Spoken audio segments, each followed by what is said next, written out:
नमस्कार दोस्तों, उम्मीद करते हैं आप अच्छे होंगे, स्वस्थ होंगे, अपनी पढ़ाई में मस्त होंगे। एग्ज़ाम डेट को लेके आपके द्वारा बराबर सवाल पूछा जा रहा है कि सर हमारा ये सब्जेक्ट है, हमारा एग्ज़ाम कब पढ़ सकता है। सर मैं टीजीटी का हूँ, मेरा एग्ज़ाम किस डेट को पढ़ सकता है। मैं पीजीटी का हूँ, मेरा एग्ज़ाम किस डेट पे पढ़ सकता है। मेरा सर नॉन टीचिंग में 2 सब्जेक्ट हैं, मैंने 2 में फॉर्म डाला है, तो मेरा एग्ज़ाम कब पढ़ सकता है। तो मैं आपको बता दूं कि एग्ज़ाम जो है, एग्ज़ाम डेट की अगर आप बात कर रहे हो तो यही डेट ये हमारे इसने दी है। एक 13 दी है, एक 14 दी है और 21 दी है। इन्हीं 3 डेट पे सबका एग्ज़ाम पड़ेगा और इसमें किसी का एग्ज़ाम लड़ेगा भी नहीं। जैसे बहुत लोग के मन में ये सवाल आ रहा है कि सर मैंने हॉस्टल वार्डन का भी डाला है, लैब अटेंडेंट का भी डाला है, तो दोनों एक ही टाइम पे ना पड़ जाए। देखिए, दोनों एक ही टाइम पे नहीं पढ़ेंगे। अगर पढ़ेंगे भी तो वहां पे शिफ्ट का अंतर होगा। शिफ्ट का अंतर मतलब कि जैसे आप मान लो हॉस्टल वार्डन के लिए जा रहे हो तो 14 तारीख को सुबह की पाली में आपका हॉस्टल वार्डन का एग्जाम हो गया और सेकेंड पाली में आपका जो है यहाँ पे एग्जाम हो गया लैब अटेंडेंट का। तो ये है एक यहाँ पे प्रोबेबिलिटी, एक संभावना। इस चीज को आप अपने मन से निकाल दीजिए। रही बात एग्जाम डेट की कि सर 13 को पढ़ेगा कि 14 को पढ़ेगा कि 21 को पढ़ेगा, तो आप खुद अपने ध्यान से देखिए, नजरों से देखिए 14 और 21 में कितने दिन का अंतर है। 7 दिन का है।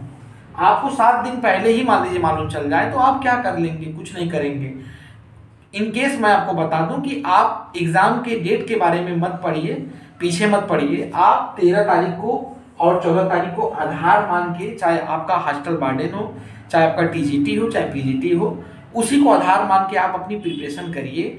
14 और 21 में कोई अंतर नहीं है। रही बात एग्जाम डेट कब आएगा, तो एग्जाम डेट देखिए 10 दिन पहले जो है आपको बता दिया जाएगा। सीटीयूटी का भी जो भी रहता है कि कहाँ पे आपका एग्जाम पड़ा, कैसे पड़ा, 10 दिन पहले आपको सूचना मिलेगी। आज है आपका 25 नवंबर, तो ये मान के चलिए कि 1 से 2 दिसंबर में सब क्लियर हो जाएगा। 1 से 2 दिसंबर में सब क्लियर हो जाएगा कि टीजीटी का कहाँ है, पीजीटी का कहाँ है और नॉन टीचिंग का कहाँ पे है। तो इस चीज को मन से निकाल दीजिए और इसके पीछे प्लीज आप लोग मत पढ़िए। अपनी पढ़ाई पे जितना हो सके उतना ध्यान दीजिए, उतना मेहनत कीजिए, क्योंकि ये आपके पास समझ लीजिए एक तरह से लास्ट मौका है। अगर बढ़िया कर ले गए तो अच्छी बात है, नहीं कर पाएंगे आपको दिक्कत हो जाएगी। साथ ही साथ जो नए बच्चे हैं जिनको जानकारी नहीं है, जो टीजीटी, पीजीटी या नॉन टीचिंग में हॉस्टल वार्डन या लैब अटेंडेंट या लाइब्रेरी की तैयारी कर रहे हैं, उनके लिए मैं सूचना यहाँ पे दे दूं कि हमारे यहाँ एक कंप्लीट टेस्ट पेपर बैच चल रहा है, जिसमें आपको 25 कंप्लीट पेपर मिलेंगे, कंप्लीट पेपर मिलेंगे, प्लस 5 आपको गेस पेपर मिलेंगे, 5 गेस पेपर मिलेंगे।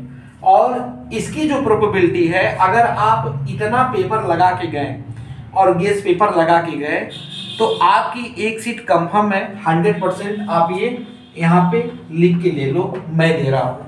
अगर आप इतना लगा ले गए तो आपको कोई भी रोक नहीं पाएगा, आपका कहीं भी कोई भी दिक्कत और या प्रॉब्लम नहीं क्रिएट होगी।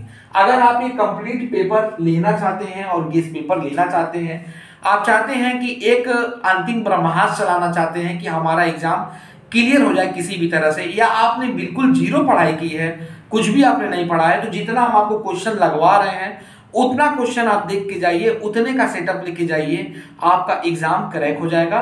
और ये जो कंप्लीट जो पेपर है ये हमारे टीजीटी, पीजीटी और नॉन टीचिंग की जितनी पोस्टेज हैं सबके लिए यहाँ पे अवेलेबल है। आप यहाँ पे ले सकते हैं। एक तरह से मैं आपको कंप्लीट पेपर ही दे रहा हूं, जो पेपर आपका 13 और 14 तारीख को आएगा, और उतना सेट आप लगा के जाइए। उतने सेट में इस बात की हम गारंटी ले रहे हैं कि आपका एक सीट निकल जाएगा, उसको कोई भी रोक नहीं पाएगा। आपको लगाना भी नहीं है, उसके आंसर को याद करना है, यहाँ मेमोराइज करना है और बस एग्जाम को आपको क्रैक कर लेना है। स्क्रीन पे जो नंबर फ्लैश हो रहा है उसको फॉलो अप करते हुए आप ये कंप्लीट पेपर हमारा ले सकते हैं। और स्टडी विद सुशील सर आपको इस बात की गारंटी देता है, तसल्ली देता है कि आपका टियर 1 एग्जाम हर हाल में क्रैक होगा, इसको कोई भी रोक नहीं पाएगा। अगर आप लेना चाहते हैं तो आज ही लीजिए। Thank you.